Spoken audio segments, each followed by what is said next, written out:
నడిగిరికి వణకం. Here is the review of Pushpa part 2 Pushpa the real movie story line ఏంటంటే part 1 ఎండింగ్లో చూపించిన షికావత్ వర్సెస్ పుష్పరాజ్ క్యారెక్టర్ని ఎలా చూపించారు అండ్ వాళ్ళిద్దరిలో ఎవరు గెలిచారు, మంగళం సీను, దాక్షాయిని అండ్ జాల్రెడ్డి వీళ్ళు పుష్ప మీద ఎలా రివెంజ్ తీర్చుకున్నారు అండ్ జగపతి బాబు గారి క్యారెక్టర్ ఏంటి అండ్ పార్ట్ 3కి లీడ్ ఎలా ఉంటుంది అనేదే మూవీ స్టోరీ లైన్. అండ్ ఓవరాల్గా మూవీ ఎలా ఉందంటే అరాచకంబయ్య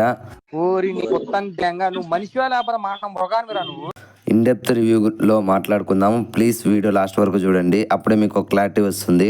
ఫస్ట్ హాఫ్ అనేది పార్ట్ 1కి కంటిన్యూషన్ అండ్ సెటప్కి వాడుకున్నారు. నాకైతే డీసెంట్ అనిపించింది. అండ్ ఇంటర్వెల్ బ్లాక్ అయితే పార్ట్ 1 మాదిరి సింపుల్ క్లాసిక్గా ఎండ్ అయింది. First half decent interval scene కూడా. అండ్ సెకండ్ హాఫ్ అయితే ప్యూర్ మాస్ కమర్షియల్ సినిమా, అరాచకం సీన్లు, ఫైట్లు, ఎమోషను, షికావత్ వర్సెస్ మన Pushpraj cat and mouse game play and ఇట్లాంటి సీన్లు చాలా ఉంటాయి. సో సెకండ్ హాఫ్ అయితే అస్సలు మిస్ చేయకండి. ఫస్ట్ హాఫ్ చూసి వచ్చేసే వాళ్ళు చాలా మంది ఉంటారు, అలా ఈ మూవీని అస్సలు మిస్ చేయకండి. Second half pure cinema. Second half ఒకటి చాలు, మీరు పెట్టే అమౌంట్కి మీకు 100% సాటిస్ఫాక్షన్ ఇస్తుంది.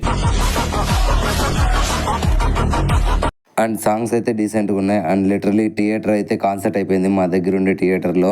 చాలా మంది సాంగ్స్ని భారీగా ఎంజాయ్ చేశారు. అండ్ క్యారెక్టర్ పర్ఫార్మెన్సెస్ గురించి మాట్లాడుకోవాలంటే అల్లు అర్జున్ గారు యాజ్ పుష్ప రోల్కి అయితే ఆయన విధ్వంసం చూపించారు. ఆయన 100 కాదు 200% ఆ క్యారెక్టర్లో వేరియేషన్స్కి ఆయన పర్ఫెక్ట్ సెట్ అయిపోయారు. అండ్ సెకండ్ హాఫ్ అయితే ప్యూర్ అల్లు అర్జున్ గారు భుజాల మీద మోసేశారు. చాలా సీన్స్ ఆయన చుట్టూ రాసుకున్నారు సుకుమాన్ గారు. అండ్ ప్రతి ఒక్క సీన్ వర్కౌట్ అయిపోయింది. అందరూ జాతర సీన్ని అంతగా ఎలివేట్ చేస్తుంటే ఏముంటుందో అనుకుంటే జాతర సినిమా అయితే pure goose bumps. And climax అయితే టూ గుడ్ ఉంటుంది. అండ్ ఆ క్లైమాక్స్ ఫైట్ సీన్ రియల్లీ జాతర కంటే ఆ క్లైమాక్స్ ఫైట్ సీన్ నాకు చాలా బాగా నచ్చింది. నెక్స్ట్ రష్మిక మందన గారు యాజ్ శ్రీవల్లి క్యారెక్టర్. ఈవిడికైతే ఎక్కువ వెయిటేజ్ ఉండే క్యారెక్టర్ అండ్ ఎమోషనల్ డైలాగ్స్ చాలా రాశారు ఈవిడ చుట్టూరా.